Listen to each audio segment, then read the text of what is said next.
The third season of Angel ran from September 2001 to May 2002. It ran parallel with Buffy's sixth season, however there was very little crossover between the two series, as by this point Buffy had moved to a new network for its final two seasons. However, they would acknowledge each other. For example, in the first episode, Heartthrob, it would be mentioned that Angel had gone away to train with kind of demon monks in order to kind of process his heartbreak over Buffy's death. However, by episode 4, Carpe Noctem, he would find out from Cordelia right at the very end that Buffy had been resurrected and was alive. And this would also lead to the two meeting up in the comics. But as I said, because they were on two different networks, they didn't have an on-screen meeting. Most of the cast returned from the previous season, with David Boreanaz, Charisma Carpenter, Alexis Denisoff, and J. August Richards coming back, but now being joined full-time by new cast member Winifred Burkle, played by Amy Acker. And I will admit, while I felt the first season of Angel, as I said in my review of Season 2, while I felt the first season was kind of a bit of a slow burner for me, Season 2 I felt really up the pace, and Season 3, I'm happy to say, kept it going. Not to say it's all perfect, though. I mean, there were a few times when I felt that Angel was fairly on repeat, namely because it had at least 3 occasions where I felt they were reusing stuff that Buffy had previously done. The 3 cases being in, as I said, Carpe Noctem, where in that particular episode, Angel ends up getting mind swapped with a kind of an evil old man who basically wants to relive his youth and just be a creep most of the time. I kind of feel that Buffy did the body swap story much better in their Season 4 story, Who Are You? But possibly that's because Buffy ended up switching places with Faith. And those were 2 characters who we'd already gone to know, we'd gone to know the personalities of, so having them swapped around, it kind of made it a little bit more fun. Whereas with Carpe Noctem, you got Angel and an old man, it's not quite as interesting.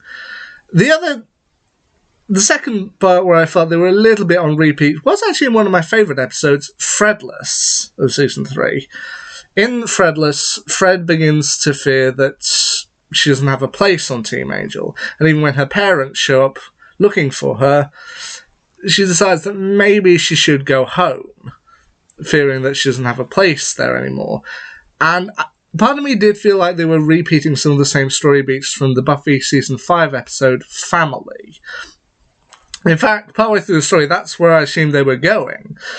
I mean, when Fred's parents show up and they're kind of questioning of whether she's going to go with them, I felt it was very much like Tara with her family, her dad, her brother, and I want to say her cousin. But I did like the direction that Fredless ultimately went with that particular story, as by the end she does manage to find her place on Team Angel, so she elects to stay in Los Angeles with the rest of Team Angel, and her parents are like, well, we'll have to come and visit you every so often, and you'll have to come and visit us, but yeah, we're perfectly okay with that, with them even staying behind to help repaint Fred's room at the Hyperion Hotel. I kind of like that. And the last bit that I kind of felt was a little bit of a repeat was in the episode Birthday.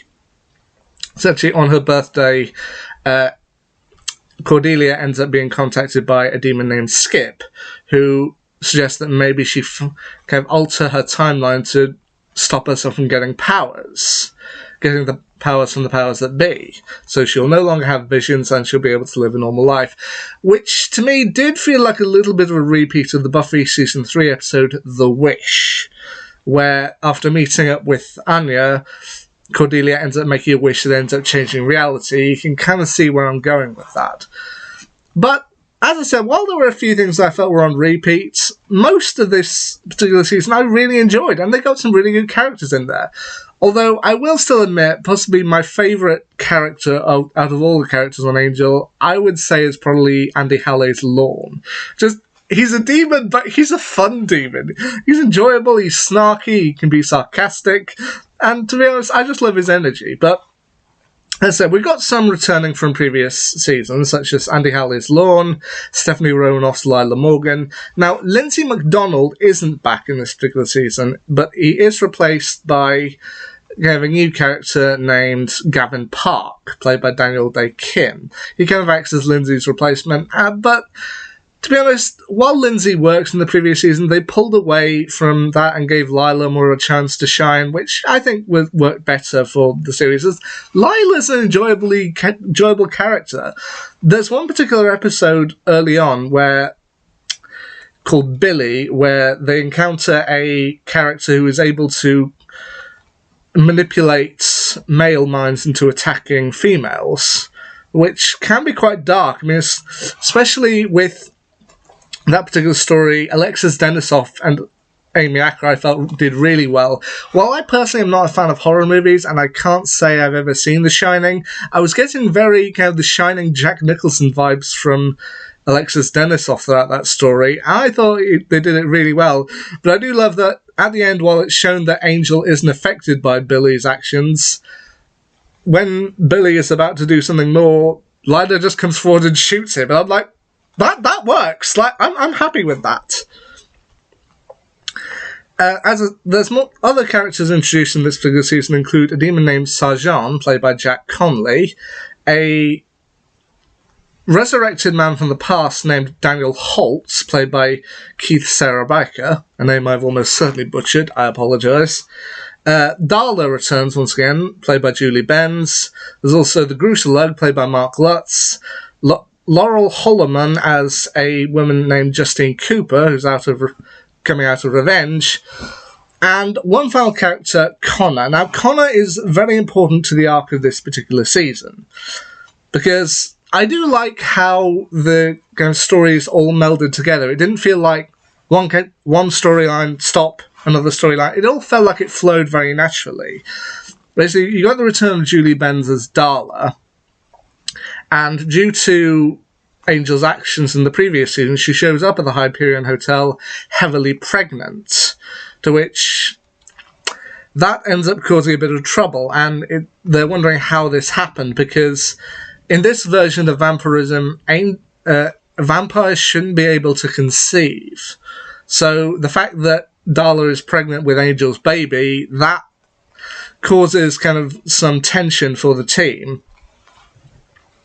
And that then leads into kind of another storyline involving Daniel Holtz, a character from the past who, in the past, Darla and Angel, or Angelus at that point, had killed his family, including his children. He had then been kind of resurrected decades later by Jack Conley's Sarjan, and he wants Holtz to kill Angel's child. However, Holtz ends up coming up with a different plan, that being that he will kidnap Angel's son and ultimately raise him as his own. And that then leads... apparently had a baby that they were filming with, and apparently 3 babies they were filming with in order to portray Angel's baby son, Connor. However, in the last few episodes... well, how best to describe this? Well, Holtz ends up taking Connor to another kind of dark dimension and raising him as his own son, Stephen. However, in the last few episodes, Connor shows up again, this time as a teenager, played by Vincent Kartheiser, and he's mainly after kind of revenge on Angel, and he believes he should be killed. But Connor is a character who I've seen has popped up in kind of lists of hated characters of all time.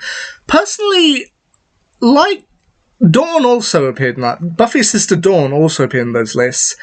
I don't think I hate Connor. I mean, I can see why people may dislike him, but I didn't dislike Connor. I think out of all the characters here so far, the only one who I felt I really was leaning more towards the hate side was Justine, played by Lauren Holloman. No, because I felt there was a definite more element of spite with her, kind of wanting to kill Angel.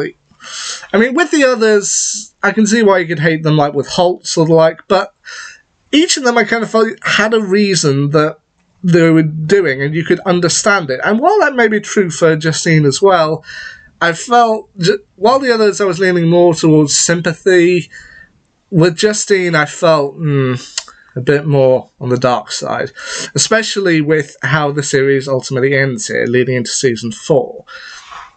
Aside from that, though, some of my favourite episodes included here were Fredless, That Old Gang of Mine, which does actually carry on a story beat from the previous season with Gunn's old gang actually wanting to take out any demons. And to be honest, I kind of looked at it and you could definitely see elements of like racism, sexism, or commentary on pretty much any ism you would choose. I felt there was a lot of commentary to be gained from that, and also Waiting in the Wings, which I actually felt was a pretty fun episode, and did actually include a Whedonverse triple for actress Summer Glau. She appears in Angel, she appears in Firefly, playing one of the characters, River, and I believe she also had a part in Dollhouse as one of the kind of doctors, one of the medical experts. So it's nice to see that. Now, recently I did manage to get hold of the latest Doctor Who animation, The Savages, which I will be watching next and putting up my review of soon, but I kind of want to get through it fairly promptly, mainly because of the cliffhanger that Angel Season 3 ends on. Like, Connor seemingly reconciles with Angel, and things seem to be going well. However, when Angel goes off to meet Cordelia, he ends up being met instead by Connor, who knocks him out, and then on board a boat, Connor seals Angel inside a metal coffin along with Justine. He and Justine then end up pushing the coffin overboard for Angel to sink into the ocean. Meanwhile, Cordelia, having been going to meet Angel, she ends up meeting up with Skip again, and he encourages her to take the next step in her evolution with her powers and ascend to a higher plane. So, I kind of want to at least watch through the first episode of Angel Season 4 fairly soon, not only because I know it's not real, I'm just being overdramatic, but I don't want to leave Angel down in the ocean for too long. The only other thing I would maybe say that I felt was a little bit, I don't know, not necessarily bad, it just didn't quite sit right with me, was when they bring back Mark Lutz from the previous season as Gruselug. His kind of battle armor that he was wearing in the previous season, it kind of suited him. I think it kind of worked. Seeing him now with a civilian haircut in civilian clothes, to me, just seems out of place and weird. Like, I don't know why, he doesn't quite look right. I mean, when he was kind of in full battle gear with his long hair, like mine, I liked him. I felt that kind of suited him, but just to see him wearing kind of a button-up shirt and jeans with a short haircut, to me it just seems kind of odd, just how he was in the previous season. But Angel Season 3, it kept up the momentum, and I'm glad it did. I will say that while with other shows I'd normally include the spin-offs in my favourite ranking, like with Doctor Who I'd normally include Sarah Jane Adventures and Torchwood in there, as well as Class, and the Arrowverse. I've never really been able to feel like I'd be able to include Angel in... Buffy is my second favourite show of all time, but I wasn't able to really say that Angel was one of my favourites, purely because I hadn't really seen it.